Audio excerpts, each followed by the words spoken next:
hindi na para magpakasal pa. Awan ko, parang para sa akin ang kasalan, siguro nakalakihan ko lang din na ang kinakasal babae lalaki. Parang siguro awkward for me na ako yung kakasal sa kapwa ko lalaki. Paano kung mahal na mahal mo siya? Mahal na mahal ko naman siya, pero hindi ko lang nakikita sa sarili ko na I'm sure siya ganun din. Ano ba religion mo? Catholic? Catholic. So naniniwala ka pa rin na ang babae para sa lalaki? Oo. Pagpapakasal? Alam ko naman yan eh. Oo. Pero nothing against anyone ha. Sigurado, maka-i-bash ka. Oo, nothing against anyone. Pero syempre ako naman yung opinion ko na pag ako gusto ko na sa boyfriend lang. Relationship lang. Conservative ka pa rin. Ha? Conservative ka pa rin. Oo.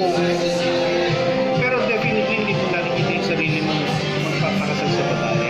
Nakikita ko sarili ko magpapasok sa babae. Diyos! Saring.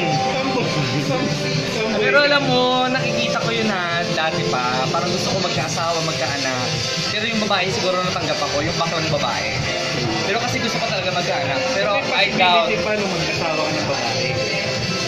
Ako ko, yun siguro yung alam niya. Tapos tanggap niya. Pwede.